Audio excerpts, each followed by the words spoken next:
Dios les bendiga, hermanos. Nuevamente el Señor nos da el hermoso privilegio de reunirnos para alabarle, para adorarle. A pesar de la pandemia, poder nosotros rendirle culto y en esta ocasión pues también reflexionar en el Evangelio. Esta vez pasamos al Evangelio según San Juan, capítulo 18, y leemos los versículos del 33 al 37. La palabra de Dios dice así: Entonces Pilato volvió a entrar en el pretorio y llamó a Jesús y le dijo: ¿Eres tú el rey de los judíos? Jesús le respondió: ¿Dices tú esto por ti mismo o te lo han dicho otros de mí? Pilato le respondió: ¿Soy yo acaso judío? Tu nación y los principales sacerdotes te han entregado a mí. ¿Qué has hecho? Respondió Jesús: Mi reino no es de este mundo.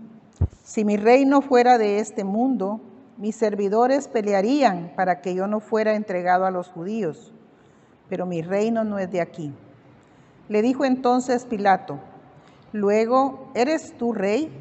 Respondió Jesús: Tú dices que yo soy rey. Yo para esto he nacido y para esto he venido al mundo, para dar testimonio a la verdad. Todo aquel que es de la verdad, oye mi voz. Esta es palabra de Dios. Este día es un día especial para la iglesia. Es la finalización, es el último domingo de nuestro año litúrgico y ese último domingo está marcando una fecha especial en la que celebramos a Jesucristo como Rey. Por eso el título de esta meditación es Jesucristo, Rey de los judíos.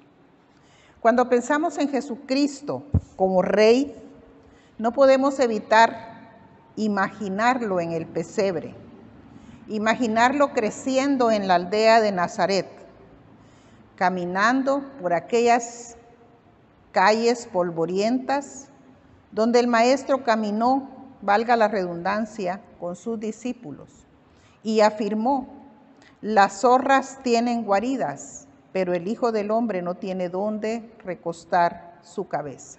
Y en la cruz, toda una serie de imágenes que no coinciden o no concuerdan con el pensamiento o la imagen de Jesús como Rey. Sin embargo, eso es lo que nos cuenta el Evangelio acerca del Rey. Al leer los textos que hemos leído en el Antiguo Testamento y en el Nuevo Testamento, sin embargo, ahí nosotros vemos que había una promesa para este pueblo, de un rey que reinaría en el temor de Dios, un rey justo, un rey que tiene un reinado firme y un rey, dice Apocalipsis, que era, que es y que ha de venir, el Todopoderoso. De manera que la imagen o la figura de Jesús como rey es exactamente lo que la Biblia anunció y se cumple en el Señor Jesús. Desde esa perspectiva, entonces, la iglesia se reúne este domingo en distintos lugares del mundo para celebrar el reinado de Cristo. Porque el año litúrgico nos marca toda una serie de acontecimientos desde la espera de Jesús, el nacimiento de Jesús y todo su ministerio. Y todo ese ministerio no puede terminar más que en Jesús coronado Rey de Israel. Así cerramos entonces, mis hermanos, repito, el año litúrgico. Y hoy leemos en el Evangelio un texto que nos presenta también un rey glorificado, pero en contraste es un rey que se encuentra ante Pilatos, conducido a Pilato como un reo común. El el texto precisamente, todo el capítulo 18 nos habla de cómo Jesús llegó ahí. Después de su arresto, que también implica la traición de uno de sus discípulos, la negación de Pedro, y nos deja para reflexionar solamente una pequeña porción, casi al final del capítulo 18. Pero es interesante esta porción, porque es un diálogo prácticamente entre Jesús y Pilato, el gobernador romano. Antes Jesús pasó por el juicio ante el Sanedrín, el concilio de los religiosos judíos. Ahí fue juzgado, pero los religiosos judíos no tienen autoridad para condenar a muerte, y ellos querían que Jesús muriera, de tal manera que entonces se lo trasladan a las autoridades romanas. Y el gobernador que recibe a Jesús es Pilato. Y Pilato dialoga con Jesús insistiendo en la pregunta que si Jesús es rey. Nosotros sabemos, hermanos, que Jesús nunca afirmó literalmente ser el rey. Por eso se da un juego de preguntas y respuestas en estos pocos versículos entre Pilato y Jesús. Pilato pregunta, ¿eres tú el rey de los judíos? Y Jesús responde en primer lugar, mi reino no es de este mundo. Mi reino no es de este mundo. Porque nosotros tenemos que entender que el reinado de Jesús no es un reino de tronos, de honores, de riqueza, de poder, como nosotros vemos los reinos en general. El reino de Jesús o el reinado de Jesús es de otra dimensión. Es un reino celestial. Un reino de amor, justicia, gracia y paz, muy por encima de las ambiciones humanas. Un reino que heredarán los pobres, los mansos, los que sufren, los misericordiosos.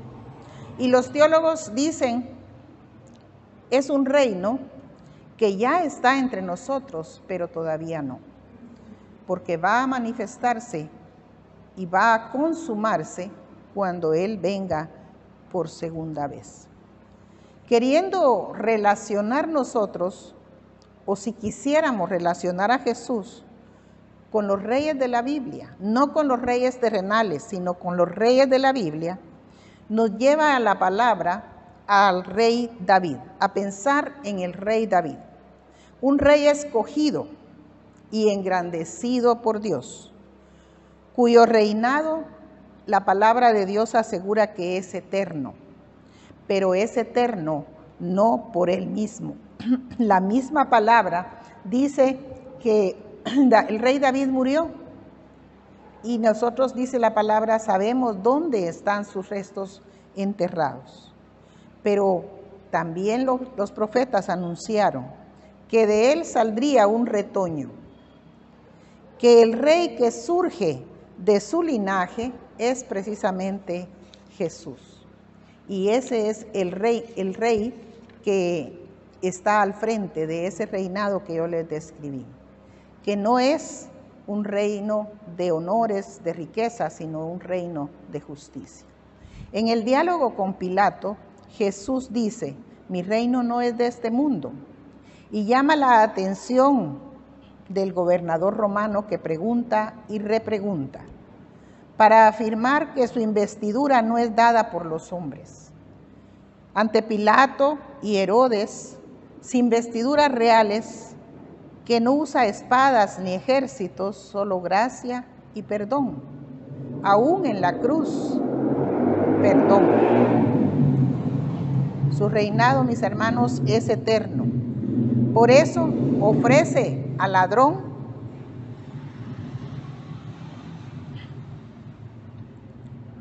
hoy estarás conmigo en el paraíso. Y en el Evangelio leemos la promesa, venid benditos de mi Padre, heredad el reino que os he preparado desde la creación del mundo. La Biblia proclama al Mesías Rey en el Antiguo y en el Nuevo Testamento.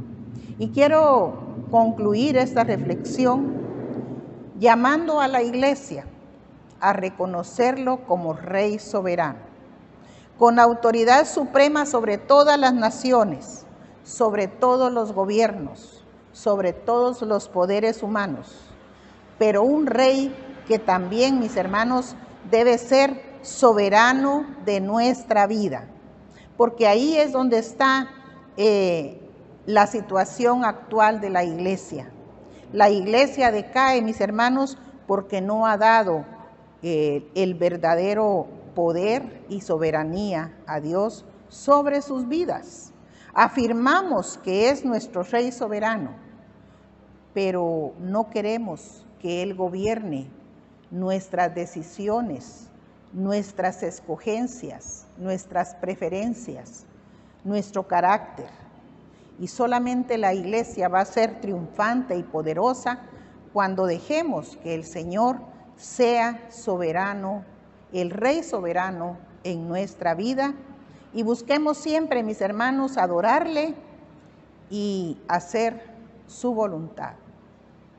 Que Dios les bendiga.